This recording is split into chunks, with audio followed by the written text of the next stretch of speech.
पहिलो पटक कुनै राष्ट्रपतिलाई उसको घरैबाट, उसको निवासबाट अमेरिकी सेनाले रातमा आक्रमण गरेर उठाएर अपहरण शैलीमा आफ्नो देशमा लिएर गएको छ।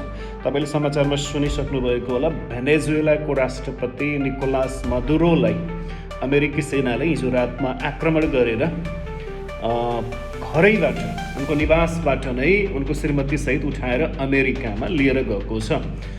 न्युयोर्कमा लिएको भन्ने कुराकानी छ र अब विभिन्न प्रकारको कन्फ्युजनहरू होला, तर किन त्यस्तो भएको होइन? इतिहासमा पहिलोचोटि यस्तो भएको छ कि कुनै देशको राष्ट्रपतिलाई अपहरण गरेर लिएर गएको छ, मतलब उठाएर लिएर गएको छ है।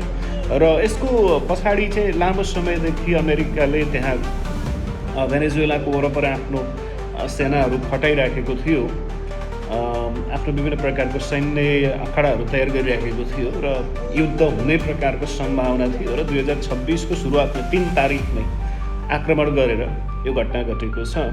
कतिलाई कन्फ्युजन भएको होला, के हो त यसको यथार्थ? म तपाईँलाई 2-4 कुराहरू बताउन चाहन्छु। पहिलो नम्बर कुरा चाहिँ भेनेजुएला अमेरिकाको लागि ड्रग्सको कुरामा, लागु पदार्थ, लागु औषधको कुरामा चाहिँ ठुलो थ्रेट थियो र बारम्बार यसले गर्दाखेरि, भेनेजुएलाको कारणले गर्दाखेरि अमेरिकामा चाहिँ ड्रग्सको निर्यात भइरहेको थियो, बाटो नै त्यही थियो र त्यसले गर्दाखेरि त्यहाँ धेरै समस्या थियो। अनि तपाईँले विगतमा भिडियोहरू पनि देख्नु भएको होला जहाँ अमेरिकाले चाहिँ हवाई आक्रमण गरिकन भेनेजुएलाको समुद्री मार्गबाट अमेरिकातर्फ जाने ती बोटहरूलाई, ढुङ्गाहरूलाई क्षेप्यास्त आक्रमण गरेर या ड्रोन आक्रमण गरेर चाहिँ त्यसलाई नष्ट गर्ने गरेको भिडियो विभिन्न समयमा आइरहन्थ्यो र अमेरिकाले बार चेतावनी दिइराखेको थियो भेनेजुएलालाई कि हामी कहाँ हाम्रै ड्रग्सको कुरालाई चाहिँ नियन्त्रण गर है, तिमीहरूको बाटोबाट आइरहेको छ। अनि अमेरिकामा जो ड्रग्स निर्यात हुन्थ्यो त्यसमा चाहिँ भेनेजुएलाकै राष्ट्रपति निकोलास मादुरो जुन ग्याङले चाहिँ त्यहाँ सप्लाई गर्थ्यो, त्यो ग्याङसँग निकोलास मादुरोको पनि कनेक्सन थियो भनेर भन्ने गरिन्छ।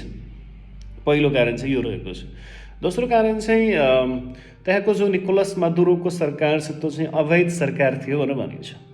2025मा त्यहाँ इलेक्सन भएको थियो र इलेक्सन हुँदाखेरि चाहिँ प्रतिपक्षले जितेको भन्ने कुरा थियो, तर त्यो सत्ता कब्जा गरेर निकोलास मादुरोले गलत तरिकामा सत्ता कब्जा गरेर त्यहाँ बसिराखेको र त्यहाँको सत्तालाई चाहिँ आफ्नो हातमा लिएर चलाइराखेको भन्ने कुराकानी थियो। त्यसकारण अमेरिकाले र प्लस युरोपेली मुलुकहरूले चाहिँ भेनेजुएलाको सरकारलाई, निकोलास मादुरोको सरकारलाई चाहिँ एक तरिकामा यो चाहिँ अवैध सरकार हो भन्ने दृष्टिकोणले हेर्थ्यो। सो त्यसकारण अब हिजो राति आक्रमण गरेर निकोलास मादुरोलाई लिइसकेको छ। अब कतिले चाहिँ यो कुरा पनि गर्छन् कि त्यहाँ चाहिँ तेलको कारणले गर्दाखेरि, किनकि भेनेजुएलामा चाहिँ साउदी अरबभन्दा पनि बढी त्यहाँ तेल खानीहरू छ अरे, सो त्यो आफ्नो हातमा लिनको लागि पनि आक्रमण गरेको भन्ने भनाइरहेको छ।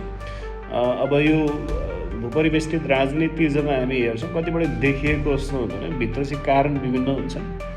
सो अहिलेलाई मेनली यो 2-3 एजेन्डाहरू देखिएको छ र यो एउटा आकलन थियो कि पक्कै पनि अमेरिकाले भेनेजुएलामाथि आक्रमण गर्छ, किनकि विगतको केही महिनादेखि त्यो प्रकारको पृष्ठभूमिहरू तयार त्यहाँ भइराखेको जस्तो देखिन्थ्यो। सो यो कुरा चाहिँ रहेको छ। अब के हुन्छ हामी हेर्छौँ, तर उनलाई अहिले न्युयोर्कमा राखिएको छ र जेलमा राखिएको छ र चाँडै उनीमाथि चाहिँ अमेरिकामा मुद्दा चलाइनेछ र अमेरिकाको कानुनअनुसार उनलाई सजाय हुनेछ भनेर अमेरिकी राष्ट्रपति ट्रम्पले यो कुरो बताएको हामीले देखेका छौँ। पहिलोचोटि हो इतिहासमा कुनै देशको राष्ट्रपतिलाई, कार्यकारी प्रमुखलाई च्यात्तै समातेर रातमा आएर आक्रमण गरेर उठाएर लिएर त्यसरी गरेर राखिएको छ। इतिहासमा पहिलो यो घटना हो। निकै इन्ट्रेस्टिङ छ। अमेरिकामाथि पनि थुप्रै क्वेसन उठ्दैछ, तर अमेरिकाको पावर कहाँसम्म छ तपाईँले यो कुरा चाहिँ हामी बुझ्न सक्छौँ। सो राजनीतिमा अब हाम्रो देश पनि नयाँ परिवर्तनमा छ। हामीले कहीँ न कहीँ आफूलाई पनि सैन्य क्षेत्रमा, राजनीतिक उपस्थितिमा मजबुत बनाउन चाहिँ जरुरी छ।